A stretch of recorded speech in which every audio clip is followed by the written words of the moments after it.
Three individuals, X, Y, and Z, are partners of firm resident in Pakistan, carrying on business of manufacturing and sale of agricultural implements for small individual farmers. X, Y, and Z share profits and losses in the ratio of 2:3:1. For tax year 2011 net profit is 4 million after debiting. Debiting होता है खर्चा book करना, debiting होता है खर्चा record करना. तो आज जो दूसरी क्लास वाला टेस्ट डिस्कस हो रहा है, तो इन्होंने खर्चा रिकॉर्ड किया है. अच्छा, इन सब पे तो सेक्शन 21 का जे लगेगा. 21 का जे क्या कहता है? पार्टनर को की गई हर पेमेंट बिजनेस का खर्चा है या नहीं है? नहीं है. कमीशन बिजनेस का खर्चा पार्टनर को दिया है. बोनस बिजनेस का खर्चा नहीं है. सैलरी बिजनेस का खर्चा पार्टनर की है ना यार, पार्टनर की है. वैसे तो सैलरी बिजनेस का खर्चा है जो मुलाजमीन को दें. इंटरेस्ट बिजनेस का खर्चा, तो ये सारे बिजनेस के खर्चे नहीं है. इनको आपने 4 मिलियन में ऐड कर देना था. ओके, और डिफरेंट कलर के मार्कर से करना था क्योंकि इनको फिर आपको पता है एक वर्किंग में भी लेके जाते हैं. तो इन आपने सारी चीज़ों को ऐड कर देना था. ओहो, ये बीच में तरतीब क्यों आगे पीछे होगी? ओके, बहरहाल सही है सोल्यूशन में, कोई मसला नहीं. Amount contributed to unrecognised gratuity fund amounted to 1 lakh and no effective arrangement are made for tax reduction. Unrecognised gratuity fund में पैसे गए हैं और इफेक्टिव अरेंजमेंट इसके टैक्स काटने के नहीं हुए हुए. तो चैप्टर 8 था, पेज 129. अनरिकग्नाइज्ड प्रोविडेंट फंड पहली दफ़ा टेस्ट में टेस्ट हुआ था. अनरिकग्नाइज्ड प्रोविडेंट फंड था और अगर इफेक्टिव अरेंजमेंट हो तो डिडक्शन अलाउ है. सवाल में लिखा हुआ है has not made any arrangements for tax reduction. Tax reduction के अरेंजमेंट नहीं हुए थे. तो अगर ये डायग्राम आपके जहन में थी तो बता दें अब ये डिडक्शन अलाउ होगा या नहीं होगा? नहीं होगा.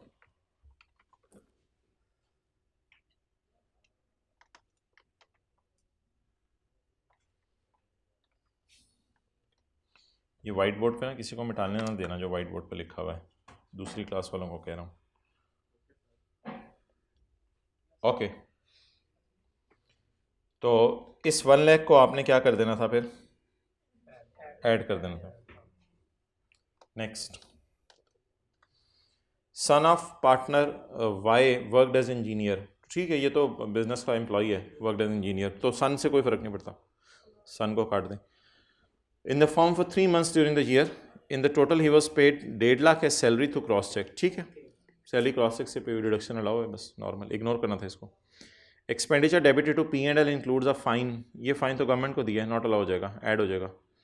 Amount of 50,000 had been given as loan to a farmer. एक फार्मर को हमने लोन दिया है 2003 में, which could not be recovered, जो रिकवर नहीं हो सका, इसलिए हमने अब इस साल उसको बैड डेट में डाल दिया.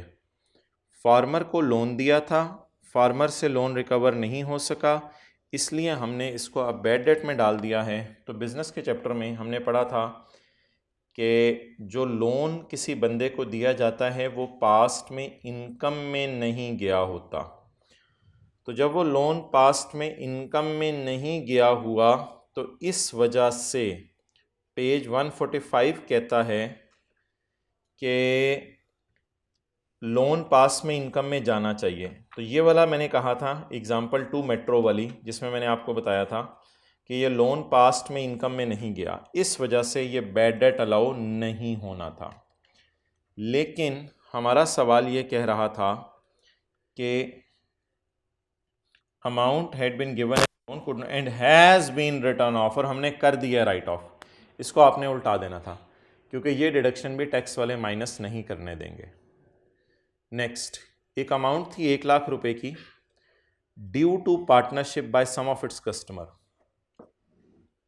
Due to partnership by customer, तो कस्टमर्स ने देनी है और फर्म ने लेनी है, तो ये डेटर टाइप चीज़ है.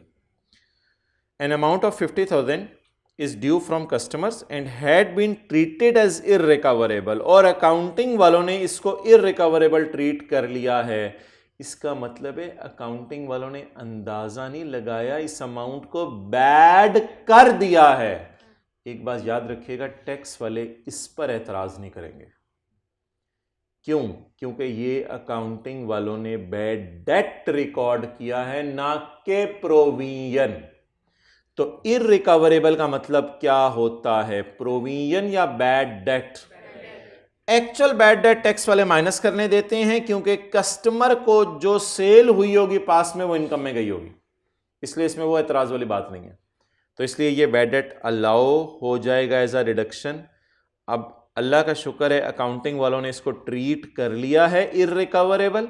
टैक्स वाले कहेंगे अच्छा किया तुम लोगों ने इसको ट्रीट कर लिया रिकवरेबल, हमें अगर ये प्रोविजन होती तो उल्टा देते। तो ये कभी ऐसे भी हो सकता है टैक्स अकाउंटिंग वाले पूरा बैड डेट माइनस कर दें तो ठीक है, अकाउंटिंग वाले फिर प्रोविजन रिकॉर्ड नहीं करे, वो भी अंदाजे रिकॉर्ड नहीं करे, तो टैक्स वाले कहेंगे बहुत अच्छी बात है, बस ठीक है।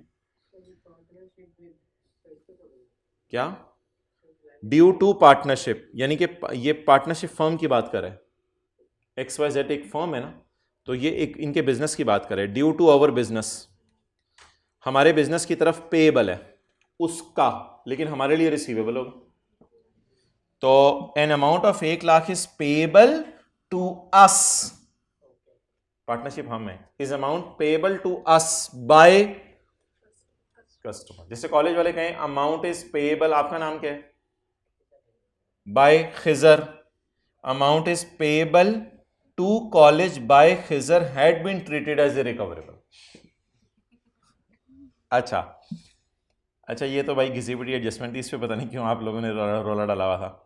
इन सितंबर 2010 फर्म, पार्टनरशिप फर्म हमारे बिजनेस ने एक एडवांस लिया है 3 लाख रुपए in cash from 2 customers against sale of agricultural equipments.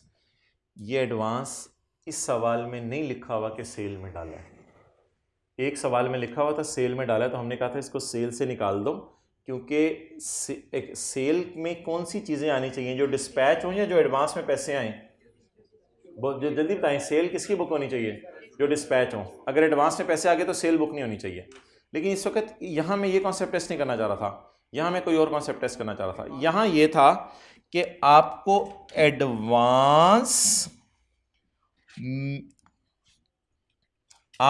Advance मिला है इन कैश, ये मैं कॉन्सेप्ट टेस्ट करना चाह रहा था। आपको एडवांस मिला है कैश, तो लोन, गिफ्ट और एडवांस कैश में मिलना मैंने कहा था खतरनाक बात होती है, लेकिन मेरे ख्याल से थोड़ी सी रिलैक्सेशन अवेलेबल थी। वो रिलैक्सेशन अवेलेबल थी इनकम फ्रॉम अदर सोर्स के चैप्टर के अंदर, एंड दैट वाज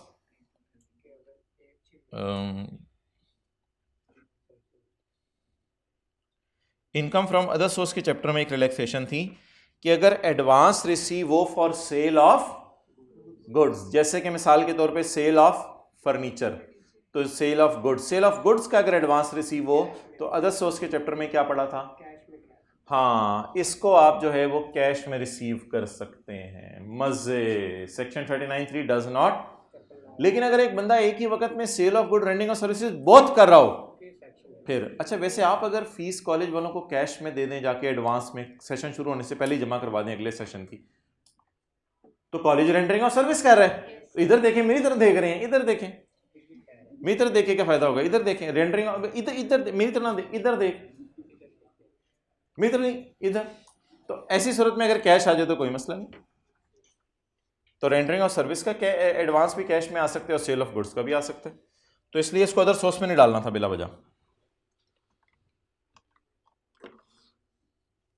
बाकी अकाउंटिंग वालों की डेप्सिशन उल्टा देनी थी, और टैक्स वालों की डेप्सिशन 78 लाख की बजाय गाड़ी 75 लाख से महंगी खरीदने की इजाज़त नहीं है, तो 75 लाख के ऊपर 15% रेट लगाना था और डेप्रिसिएशन रिकॉर्ड कर देनी थी। क्या चीज़? कौन सी वाली? अदर सोर्स वाली?